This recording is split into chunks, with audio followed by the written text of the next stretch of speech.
오늘 우리가 함께 볼 말씀 요한복음 10장 7절에서 18절입니다.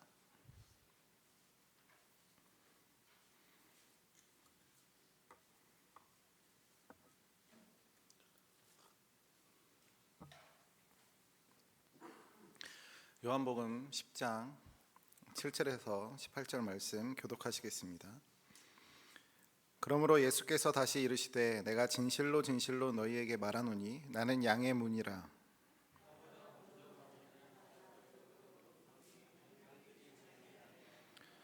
내가 문이니 누구든지 나로 말미암아 들어가면 구원을 받고 또는 들어가며 나오며 꼴을 얻으리라.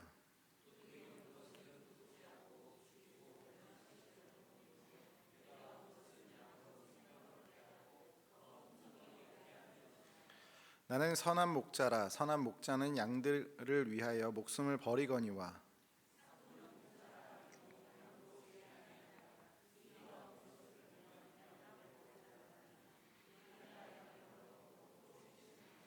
달아나는 것은 그가 삭군인 까닭에 양을 돌보지 아니함이나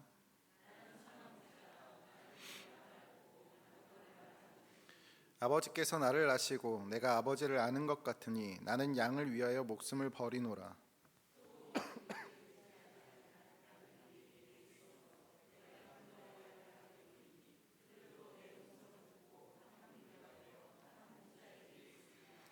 내가 내 목숨을 버리는 것은 그것을 내가 다시 얻기 위함이니 이로 말미암아 아버지께서 나를 사랑하시느니라.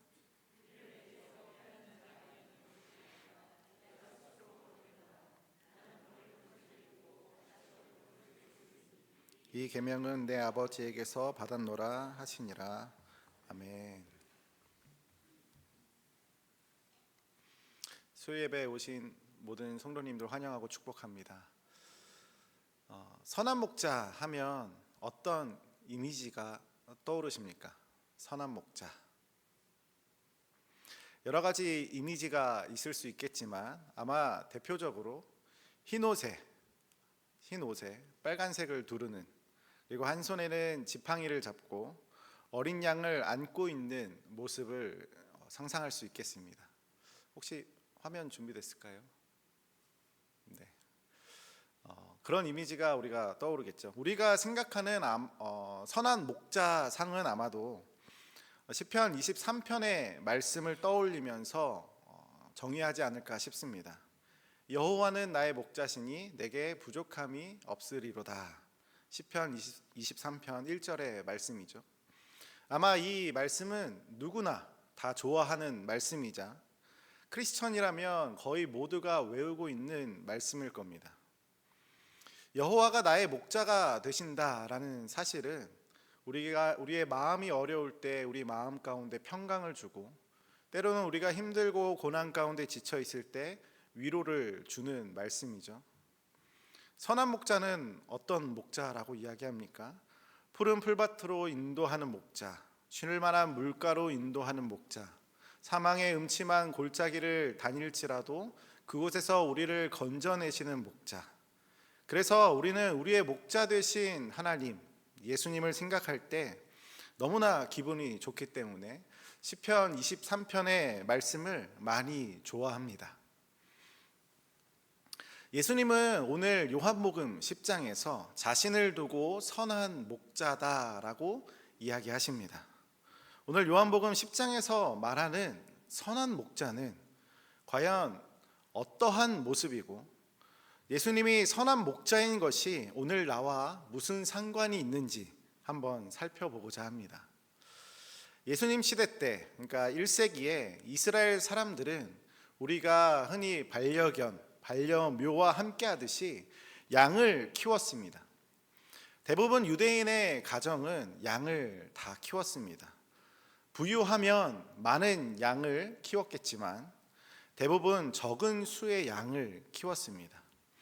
보통 집 근처에 양 울타리가 있습니다. 양 울타리는 돌이나 진흙을 벽돌로 쌓아 올리고 그것을 울타리로 만들고 그 울타리 위에 강도나 들짐승이 오고 가지 못하도록 가시덤불이나 날카롭게 깎은 나무를 꽂아두었습니다.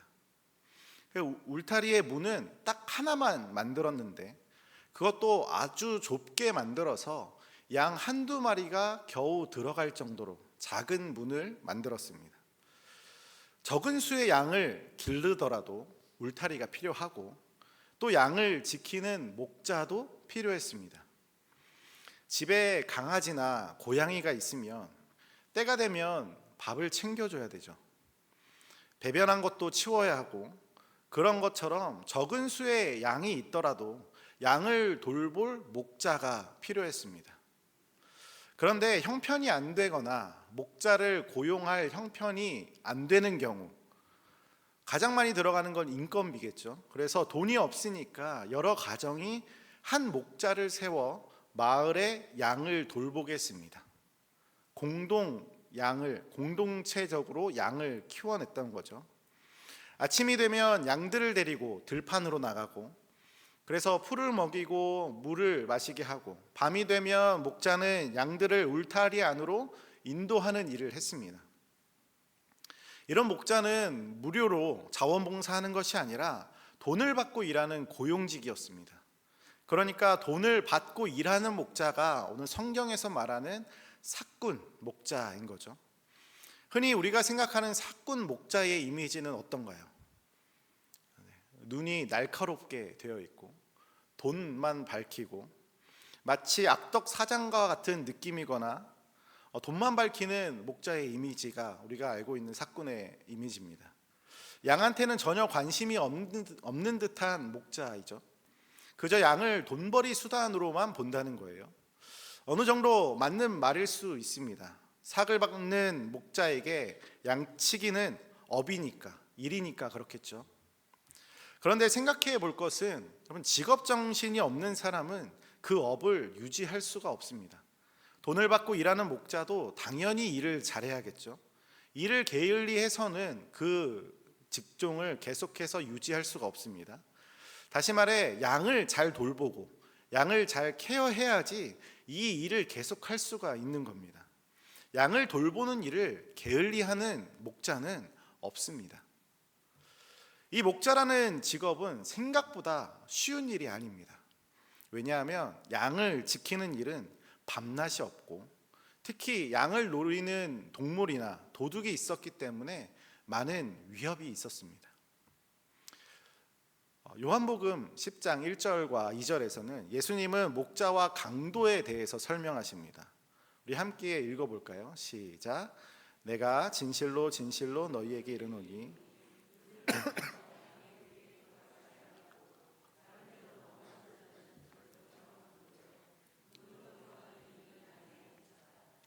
예수님은 목자와 강도를 이야기하시면서 둘을 구분하십니다. 강도는 누구일까요? 문을 통해서 들어가지 않고 담을 넘어가는 자가 강도입니다. 목자는 누구인가요? 문을 통해서 들어가는 사람입니다. 목자는 문을 통해서 들어가고 강도는 담을 넘어갑니다. 언뜻 들어보면 목자는 자격이 있으니까 문을 통해서 들어가겠고, 강도는 자격이 없으니까 담을 넘는 것처럼 보입니다. 맞는 말이죠. 그런데 우리가 이 문화적 배경을 조금 이해하면 이 이야기가 조금 색다르게 들릴 수 있습니다. 요한복음 10장에서는 예수님을 자신을 두 가지로 소개하십니다. 하나는 양의 문, 하나는 선한 목자. 먼저 양의 문은 7절부터 9절입니다. 같이 한번 읽어볼까요? 시작. 그러므로 예수께서 다시 이르시되 내가 진실로 진실로 너희에게 말하노니 나는 양의 문이라. 나보다 먼저 온 자는 다 절도요 강도니 양들이 듣지 아니하였느니라. 내가 문이니 누구든지 나로 말미암아 들어가면 구원을 받고 또는 들어가며 나오며 꼴을 얻으리라. 예수님은 자신을 양의 문이라고 이야기합니다. 그리고 자신보다 먼저 온 자는 다 절도고 강도다라고 말씀하시면서 오직 나를 통하여서 들어가는 자만이 구원이자 복이다라고 말씀하십니다. 예수님을 통해서만이 구원이 있다라고 말씀하시는 거죠. 이어서 11절에서는 예수님은 자기 자신을 선한 목자다라고 이야기하십니다. 나는 양의 문이다. 나는 선한 목자다. 두 가지를 이야기하고 있죠. 그런데 사실 이것은 두 가지를 이야기하고 있는 게 아니라 한 가지를 이야기하고 있습니다. 화면을 보시면 이렇게 되어 있기 때문입니다. 목자가 문을 지키고 있습니다. 특히 밤에 이렇게 하고 양이 나가지 못하게 밤새도록 문을 지키고 있습니다. 그래서 선한 목자는 곧 양의 문이기도 합니다. 그래서 9절에서 예수님은 자기 자신을 문이라고 말씀하시면서 자신을 통해서 들어가는 것에 대한 복을 말씀하십니다.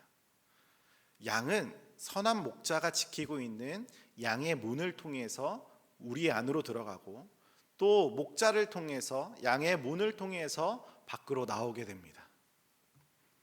목자는 밤새도록 이렇게 문에서 양을 지킵니다. 누가복음 2장에서 예수님께서 태어나실 때의 장면이 나옵니다. 예수님께서 낮에 태어나셨을까요? 밤에 태어나셨을까요? 낮일까요? 밤일까요? 밤이죠.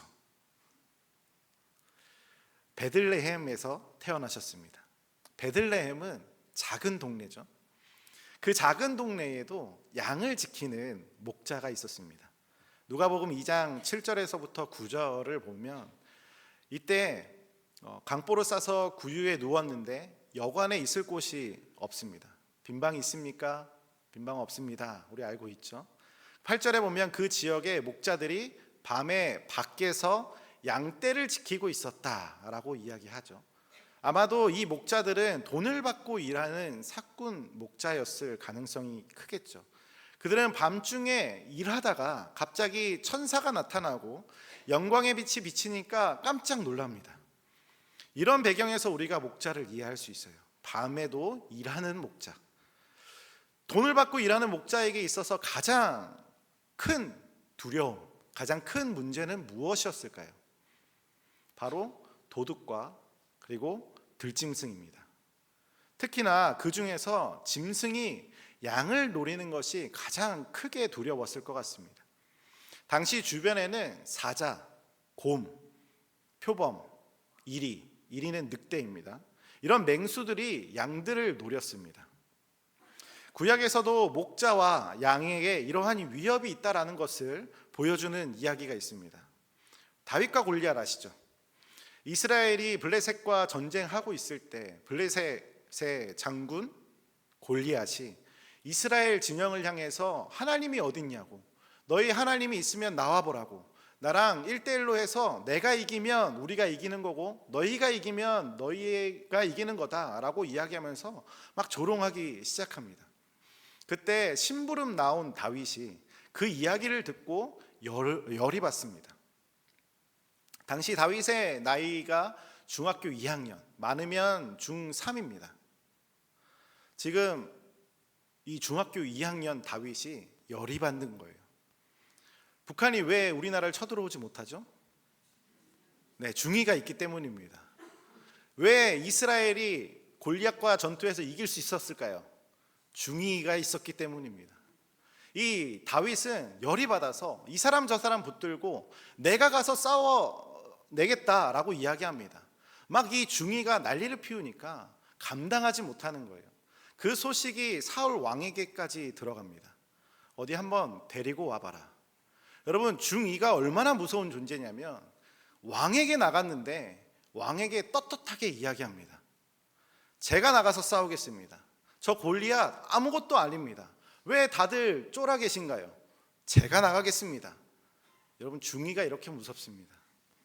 중의 자녀를 두고 있는 부모님이 계시다면 적지 않은 위로의 말씀을 보냅니다.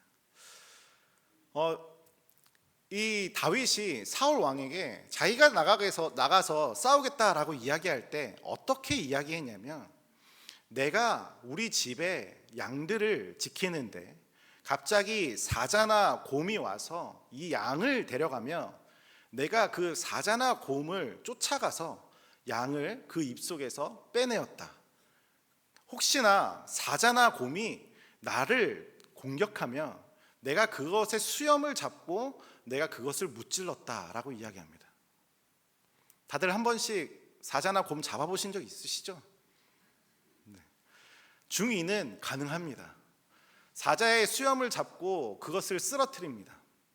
이 이야기를 들었을 때 우리는 굉장히 허무맹랑하게 들리겠지만 사자나 곰이 나타났다는 게 마치 작은 강아지를 싸웠는데 그 무용담을 굉장히 크게 부풀려서 이야기한 게 아니라는 것을 알 수 있는 것은 그 이야기를 했을 때 사울 왕이 야 웃기지 마라, 사자나 곰이 어딨냐라고 이야기하지 않았기 때문입니다. 사자나 곰을 네가 이길 수 있었어? 그래, 그렇다면 가서 골리앗과 한번 싸워봐라, 이렇게 이야기합니다. 이 대화 속에서 알 수 있는 것은 다윗이 이야기했을 때, 그리고 사울이 그것을 들었을 때 사자나 곰의 존재가 특별한 것이 아니라는 겁니다.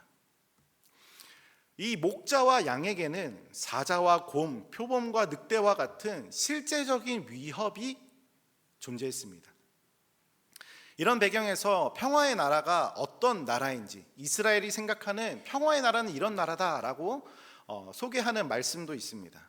이사야서 11장 6절부터 7절을 보면 이리가 어린 양과 함께 있고 표범이 어린 염소와 함께 있다.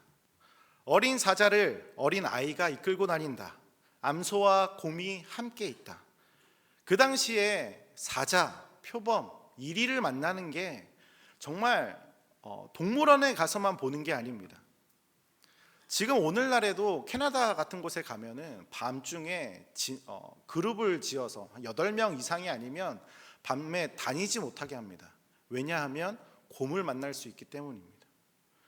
곰을 만난다는 것, 때로는 이 평택 주차장에서 고라니를 마주친다거나 멧돼지를 만난다거나 하는 일을 우리가 심심치 않게 겪기도 합니다. 그러니까 당시에 사자나 곰의 위협과 같은 것이 실제로 존재했기 때문에 목자는 이러한 위협으로부터, 이러한 두려움으로부터 이 업을 계속 유지해야만 했습니다. 당시에 이런 문화가 있었습니다. 이리, 늑대가 한 마리가 오면 이 사꾼 목자는 맞서 싸웁니다. 늑대와 1대1을 하는 거죠. 그런데 이 늑대가 치사하게 한 마리를 더 데리고 오면 목자는 도망칩니다. 도망치면 양은 꼼짝없이 이 늑대에게 끌려가겠죠. 그 다음날 아침이 밝았을 때 자기 양을 잃어버린 사람은 이 사꾼 목자를 불러내서 왜 지키지 않았냐, 내 양을 지켜줬어야 되는 거 아니냐라고 따지지 않습니다.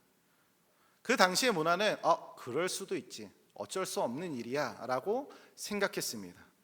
그러니까 모두가 인정하고 목자의 생명을 최우선으로 하는 것은 이 당시에 너무나 상식적이고 너무나 당연한 문화였습니다.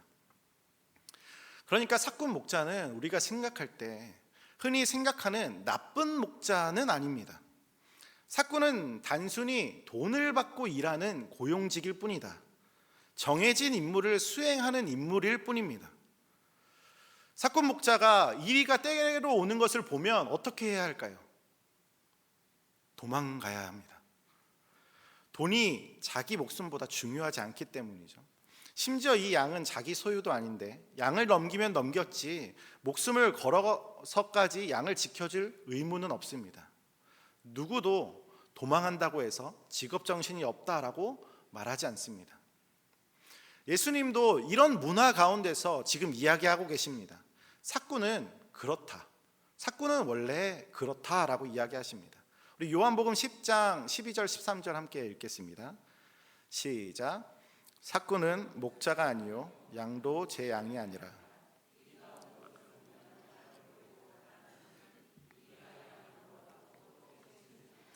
달아나는 것은 그가 사꾼인 까닭에 양을 돌보지 아니함이나. 예수님은 사꾼은 원래 저렇다, 사꾼은 원래 이렇다라고 이야기하십니다. 그는 사꾼이어서 이리가 오면 달아난다. 다윗과 같이 끝까지 쫓아가서 구하는 것은 그 양이 자기 소유이기 때문이다. 그러니까 양이 나의 소유인가, 양이 나의 소유이지 않은가에 따라서 사꾼 목자일 수 있고 그냥 목자일 수 있다는 거죠. 사꾼 목자는 돈을 받고 남의 양을 치는 사람, 목자는 자기 양을 돌보는 사람, 그 차이만 있는 거죠. 그런데 예수님은 자신을 목자다라고 이야기하지 않으시고 선한 목자다라고 이야기하십니다. 그런데 예수님이 말하는 선한 목자는 조금 이상합니다. 바보 같습니다. 왜냐하면 이렇게 말하기 때문이죠. 11절입니다. 같이 한번 읽어볼까요? 시작. 나는 선한 목자라. 선한 목자는 양들을 위하여 목숨을 버리고. 양들을 위해서 목숨을 버린다고 합니다. 바보 같습니다. 이상합니다. 왜 양들을 위해서 자기 목숨을 버리나요? 왜 이리와 싸우면서 양을 지키려고 할까요? 목숨을 잃어가면서까지 왜 양을 그렇게 생각할까요? 지금 내가 도망쳐서 내 생명을 보존하면 그래도 내가 더 많은 양을 돌볼 수 있잖아요. 지금 당장 내 앞에 한 마리가 물려가더라도 나에게는 99마리의 양이 있기 때문에 도망가는 것이 더 현명하다라고 생각할 수 있잖아요. 그런데 예수님은 자기 자신을 선한 목자라고 말씀하시면서 바보 같은 일을 말씀하십니다. 어떻게 자기 목숨을 함부로 여기는 사람이 선한 목자일 수 있겠습니까? 지금 그래서 이 말을 듣는 사람들은 잘 이해하지 못합니다. 19절 이후에 보면 서로 막 논쟁하기 시작합니다. 지금 이 예수라는 사람이 미쳤다, 귀신 들렸다, 어떻게 이렇게 이상한 말을 할 수가 있느냐, 또 한편으로는 이 사람이 귀신 들리면 어떻게 눈먼 자들이 다시 보게 될 수 있겠느냐, 이 사람이 이야기하는 걸 잘 들어봐라, 이렇게 이야기하면서 지금 예수님께서 자기 자신을 선한 목자라고 이야기하는 것에 대해서 굉장히 혼란스러워하고 막 서로 이렇다 저렇다 이야기하고 있습니다. 그러니까 지금 사람들은 예수님께서 자기 자신을 선한 목자라고 이야기하는 게 이해가 안 되는 겁니다. 자기 목숨을 버리는 선한 목자라고 하는 것을 이 사람들은 들어도 이해하지 못하고 알지 못합니다. 여러분, 이들이 생각하는 선한 목자는 누구일까요? 이 유대인들이 생각하는 선한 목자, 우리가 아는 선한 목자는 양을 위해 푸른 풀밭을 찾고 그곳으로 양을 인도하는 목자입니다. 양이 충분히 목을 축일 수 있도록 물가로 인도하는 목자입니다.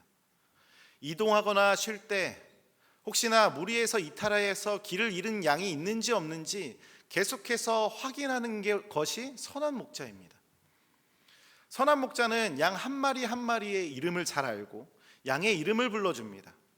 그리고 그 양들은 그 목자의 음성을 듣고 목자를 쫓아갑니다. 양들은 목자가 필요해요. 양은 시력이 약해서 앞을 보지 못하고 멀리 있는 것을 보지 못하고, 그래서 목자가 필요합니다. 목자가 푸른 들판과 물가로 인도해 주지 않으면 혼자 먹고 살 수 없기 때문입니다. 이것이 양이 필요로 하는 선한 목자죠. 우리를 좋은 길로 인도하는 것이 선한 목자입니다. 우리가 조금 더 잘 쉴 수 있는 곳으로 인도하는 것이 선한 목자입니다. 시편 23편에서 말하는 그 선한 목자, 그것이 우리가 원하는, 그리고 이들이 생각하는 선한 목자입니다. 그런데 지금 예수님은 그것을 모르는 사람들에게 선한 목자에 대해서 이야기하는 게 아닙니다. 시편을 알고 있고 성경을 알고 있는 유대인들을 향해서 선한 목자에 대해서 이야기하고 계십니다. 그런데 지금 뭐라고 말씀하시냐면 선한 목자는 자기의 양을 위해서 목숨을 버린다라고 이야기하십니다. 그러니까 사람들이 이해하지 못합니다. 상식에서 벗어났기 때문이죠. 그래서 오늘 이 요한복음 10장에서 이야기하는 예수님께서 말씀하시는 선한 목자는 그냥 상식선에서 하시는 말씀이 아니라 다른 어떠한 의미를 담고 있다는 것을 우리가 알 수 있습니다. 그냥 사람들이 듣기에 그렇지, 선한 목자란 그런 거지, 목자가 선하다면 자기 목숨을 기꺼이 내어주지 하면서 납득하고 이해할 수 있는 말씀을 하고 계시는 게 아닙니다. 지금 예수님은 다른 사람들이 듣기에 이게 뭔 소리냐, 너가 미쳤구나, 귀신 들렸구나 할 정도로 이상한 말을 하고 있습니다. 다시 말해 예수님은 지금 단지 사람들이 생각하는 일반적인 선한 목자에 대한 이야기를 하지 않습니다. 오히려 선한 목자에 대해서 다시 새롭게 정의하십니다. 선한 목자는 양들을 위해 자기 목숨을 기꺼이 내어줄 수 있는 목자다. 그러시면서 선한 목자에 대한 다른 이야기를 하십니다. 우리 14절과 15절입니다. 같이 한번 읽겠습니다. 시작. 나는 선한 목자라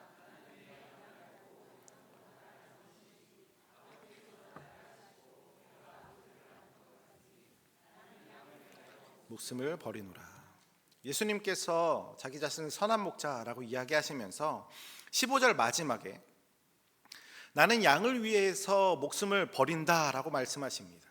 목자가 양을 위해서 목숨을 버리는 것은 다른 사람은 이해하지 못합니다. 그런데 양은 알고 있다라고 이야기하십니다.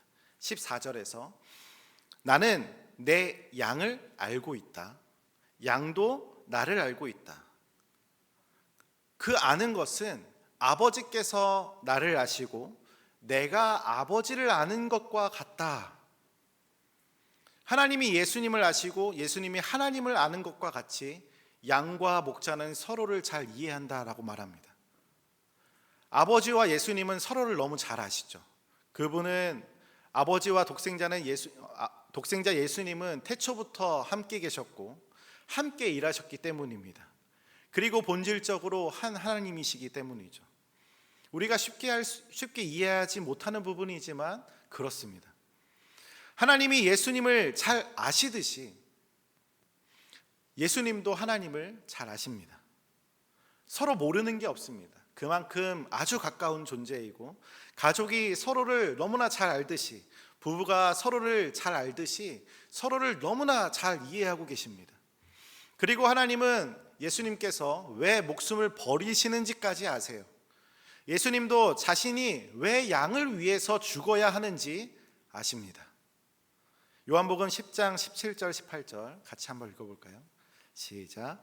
내가 내 목숨을 버리는 것은 그것을 내가 다시 얻기 위함이니 이로 말미암아 아버지께서 나를 사랑하시느니라. 이를 내게서 빼앗는 자가 있는 것이 아니라 내가 스스로 버리노라. 나는 버릴 권세도 있고 다시 얻을 권세도 있으니 이 계명은 내 아버지에게서 받았노라 하시니라. 17절에서 예수님은 내가 내 목숨을 버리는 것은 다시 얻기 위함이다 라고 말씀하십니다. 예수님의 죽으심과 부활을 이야기합니다. 그리고 양들을 위해 자기 목숨을 버리시는 예수님을 하나님께서는 사랑하신다 말씀하시죠. 왜냐하면 예수님께서 자기 목숨을 버리는 것은 스스로 자발적으로 버리셨기 때문입니다. 누군가 빼앗아서 타의에 의해서 빼앗겨서도 아닙니다. 예수님이 앞으로 십자가에 달려 죽으실 것인데 그것은 예수님이 스스로 결정하신 일입니다. 실제로 요한복음을 보면 요한복음의 재판은 다른 복음서와는 달리 예수님께서 그 재판을 아주 적극적으로 주도하고 계시는 것을 볼 수 있습니다. 그리고 그러한 십자가의 죽음은 아버지한테서 받은 명령이기도 합니다. 명령이고 계명이지만 그럼에도 그것은 아버지께서 명령하셨기 때문이 아니라 예수님께서 스스로 양을 위해서 자기 목숨을 버리셨다라고 말씀하십니다. 다시 말해 예수님이 자기 자신이 왜 양을 위해서 자기 목숨을 버리시는지 하나님도 아시고 예수님도 아십니다. 그리고 그만큼 예수님과 양들도 서로를 잘 알고 있습니다. 그래서 양은 예수님께서 왜 우리를 위하여 십자가에 달리셔야 했는지 양은 이해하고 있습니다. 왜 자기 목숨을 버리시는지, 왜 예수님이 양을 위하여 죽으셔야 하는지 양은 알고 있습니다. 이사야 53장 5절과 6절 같이 읽어볼까요? 시작. 그가 찔림은 우리의 허물 때문이요 그가 상함은 우리의 죄악 때문이라. 그가 징계를 받음으로 우리는 평화를 누리고 그가 채찍에 맞음으로 우리는 나음을 받았도다. 우리는 다 양 같아서 그릇 행하여 각기 제 길로 갔거늘 여호와께서는 우리 모두의 죄악을 그에게 담당시키셨도다. 이 이야기는 양의 고백이죠. 그가 찔린 것, 그것은 우리의 허물 때문이다. 그가 상처받은 것, 그것은 우리의 연약함 때문이다. 우리 모두 다 양처럼 길을 잃어버려 목자를 버리고 내가 가고 싶은 길로 갔지만 그분은 우리의 선한 목자가 되셔서 우리를 찾으시고 우리를 붙잡아 주셨다. 어떤 방식으로 우리를 되찾으셨나요? 우리 모두의 죄악을 그에게 지으심으로, 내가 죽어야 할 십자가 대신 그분이 지심으로, 내가 박혀야 할 그 대못을 그분이 대신 박히심으로, 내가 쏟아야 할 물과 피를 그분이 대신 쏟으심으로 우리를 되찾으셨습니다. 바로 이것이 선한 목자이신 예수님께서 양을 위하여 죽어야 하는 이유입니다. 나 때문에, 양 같은 내가 죄인이라서 예수님이 죽으신 이유는 나 때문입니다. 예수님께서 왜 십자가에 매달리셔야만 했는가? 이것을 알면 우리는 그분의 양인 거예요. 예수님이 왜 십자가에 못 박히셨나? 예수님이 나 때문에 십자가에 달리셨구나 라고 하는 사실을 믿고 있다면, 그것을 알고 있다면 그것 자체로 우리에겐 너무나 귀한 것이고 너무나 값진 것입니다. 그것을 알고 있다면, 그것을 믿고 있다면 우리가 예수님의 사랑을 알고 있다 말할 수 있기 때문입니다. 예수님께서 선한 목자이셔서 자기 목숨을 양을 위하여 내어주셨다라고 하는 그 말씀은 그분이 강도와 짐승과 싸워서 졌기 때문이 아닙니다. 패배했기 때문도 아닙니다. 십자가는 패배가 아닙니다.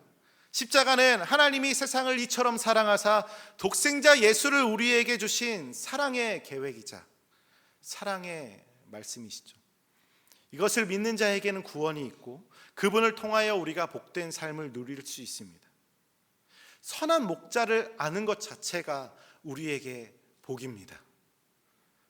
그러면 선한 목자를 아는 것, 선한 목자를 믿는 것, 과연 그것은 나와 무슨 상관이 있느냐? 예수님이 선한 목자인 거 알겠는데 그래서 나와 무슨 상관이 있느냐? 예수님이 말씀하십니다. 선한 목자는 양을 알고 양도 선한 목자를 안다. 그 아는 것은 나의 행동과 마음을 아시고 예수님께서 아시고 예수님의 행동과 예수님의 마음을 내가 알고 있다라고 하는 뜻입니다. 예수님의 사랑을 안다는 것은 반대로 내가 예수님을 사랑하는 것도 예수님께서 아신다는 뜻이죠. 이 이야기는 요한복음 맨 끝자락에 베드로와 부활하신 예수님이 만나는 장면을 통해서 우리가 더 깊게 이해할 수 있습니다. 부활하신 예수님은 제자들에게 나타나셔서 제자들과 함께 식사하십니다. 베드로는 부활하신 예수님을 만나는 것 자체가 부담스럽고 어려운 일이었어요. 왜냐하면 예수님께서 잡혀가셨을 때 예수님을 3번이나 부인했기 때문이죠. 바로 직전에 예수님을 위해서 저는 예수님을 쫓아가겠습니다, 내 목숨을 버려서까지도 예수님을 쫓아가겠습니다 라고 이야기했지만 예수님을 부인하다 못해 저주까지 해버렸기 때문이죠. 베드로의 불편한 마음을 예수님은 아시는지 더 불편하게 질문하십니다.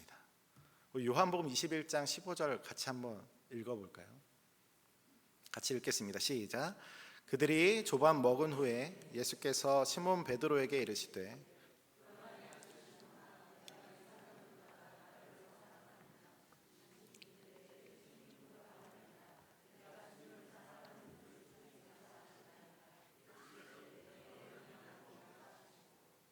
이 말씀을 보기에 좀 이상하죠. 예수님이 베드로야 네가 나를 사랑하느냐라고 말씀하시는데 주님, 제가 주님을 너무나 사랑합니다. 이전처럼 그렇습니다 주님, 내 목숨을 버려서까지도 주님을 따라가겠습니다. 이제는 다시는 그런 실수는 없을 겁니다 라고 이야기하는 게 타당해 보입니다. 그런데 베드로의 대답은 주님이 아십니다. 이상하지 않나요? 베드로야 나를 사랑하느냐 그렇게 3번 물으십니다. 그때마다 베드로는 똑같이 대답해요. 주님이 아십니다. 이상하지만 그런데 우리가 앞서서 선한 목자 이야기를 이해하면 이 이야기가 조금 더 우리에게 와닿게 이해가 되겠죠. 왜 베드로는 주님이 아신다라고 대답했을까? 그 의미는 무엇이었을까? 주님은 나의 선한 목자 되십니다. 저는 주님의 양입니다. 선한 목자가 자신의 양을 알듯이, 그리고 양이 선한 목자를 알듯이, 저는 지금 예수님의 사랑을 알고 예수님의 사랑을 이해합니다. 주님이 나를 사랑하시는 것, 부활하신 예수님을 만나니 이제는 예수님이 진리라는 것을 내가 깨닫습니다. 그래서 내가 당연히 너무나 주님을 사랑합니다. 그리고 주님은 나의 선한 목자 되시기에 내가 주님을 사랑하는 것, 주님이 아십니다. 주님은 나의 선한 목자이십니다. 이렇게 말하지 않았을까요? 예수님의 대답도 참 재밌습니다. 이제야 알았구나. 이제 깨달았구나. 충분하다. 알았으면 됐다. 이렇게 말씀하시지 않으시죠? 내 양을 먹이라. 내 양을 치라. 내 양을 먹이라 라고 말씀하십니다. 예수님께서 뭐라고 말씀하시는 거냐면 예수님의 양을 치라고 말씀하십니다. 다시 말해 목자가 되라고 말씀하십니다. 예수님의 양들을 치는 목자입니다. 왜 베드로에게 목자라고 말씀하셨냐면 과거에 예수님께서 자기 자신을 선한 목자라고 말씀하시면서 이렇게 이야기하셨기 때문입니다. 요한복음 10장 16절을 세 번역으로 우리가 함께 보겠습니다. 함께 읽을까요? 시작. 나에게는 이 우리에 속하지 않은 다른 양들이 있다. 나는 그 양들도 이끌어 와야 한다. 그들도 내 목소리를 들을 것이며 한 목자 아래에서 한 무리 양떼가 될 것이다. 이 우리에 속하지 않은 다른 양들이 있다라고 말합니다. 이 다른 양들은 아직 구원받지 못한 양들, 아직 선한 목자를 만나지 못한 양들이 있습니다. 이방인이기도 하고요, 아직 태어나지 않은 사람들이기도 합니다. 그 양들이 아직 존재하고 있어요. 예수님은 그 양들도 이끌어 와야 한다라고 말씀하십니다. 그리고 그 양들도 이제는 예수님의 목소리를 들을 것이다 라고 말씀하십니다. 그런데 예수님의 제자들하고 무엇이 다르냐면 제자들은 예수님을 목자 삼아서 모였지만 이제는 이 양들은 한 목자 아래서 한 무리 양떼가 된다라고 말씀하십니다. 다시 말해 예수님의 제자들을 통해서 양들이 모인다는 거예요. 더 풀어서 설명하면 예수님의 양인 베드로가 이제는 목자가 되어서 예수님의 목소리를 듣고 우리 안으로 들어오는 새로운 양들을 모이게 하고 그들을 먹이는 존재, 그들을 치는 존재, 다시 말해 교회를 세우겠다 말씀하시는 거죠. 이 원리는 간단합니다. 예수님은 선한 목자로서 양들을 위해 자기 목숨을 십자가로 내어줍니다. 그리고 양들은 그 십자가를 이야기를 듣고 깨닫고 모여듭니다. 그때 예수님께서 세우신 목자들이 기다리고 있어요. 그 목자들은 원래 양이었습니다. 그런데 그 양은 이제 사명이 생겼습니다. 예수님을 닮은, 예수님을 이어가는 목자로 양을 먹여야 하는 사명이 있습니다. 예수님을 따라 또 하나의 선한 목자가 되는 양이죠. 제가 청년들 신방을 하다가, 리더들을 신방하다가 이렇게 질문합니다. 왜 리더가 되었느냐라고. 무슨 이유 때문에 리더가 되었습니까? 라고 질문할 때 이렇게 이야기하더라고요. 선배들이 나에게 너무 잘해줘서 나도 그 사랑을 받았기 때문에 나도 그 사랑을 나의 후배들에게 전해주고 싶다. 이 원리인 거예요. 사랑하는 성도 여러분, 예수님은 예수님의 사랑을 아는 우리에게 사명을 주십니다. 내가 받은 그 십자가 사랑, 그 사랑을 다시 십자가 사랑으로 전하는 것이 우리에게 주어진 사명입니다. 내가 십자가 사랑을 안다면 선한 목자이신 예수 그리스도께서 나를 위하여서 십자가에 달리신 것을 우리가 알고 있다면 아는 것으로 끝나는 것이 아니라는 거예요. 다시 전해야 하는 사명이 우리에게 있습니다. 선한 목자를 만난 양은 다시 선한 목자가 되어 양을 위해서 죽어야 하는 사명이 있습니다. 예수님의 사랑을 알고 있지만 사명을 깨닫지 못하는 자에게 사명이 생기기를 간절히 소망합니다.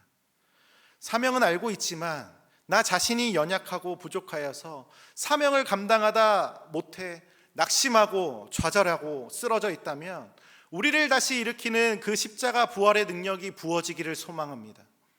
우리에게 주어진 사명을 잘 감당할 수 있는 유일한 방법은 오직 예수 그리스도를 마주하는 일뿐입니다. 우리를 다시 일으켜 주시고 회복시켜 주시는 선한 목자 되신 예수 그리스도의 사랑을 알고 그분을 인격적으로 만나 우리에게 주어진 사명 잘 감당하는 저와 여러분들 되길 간절히 소망합니다.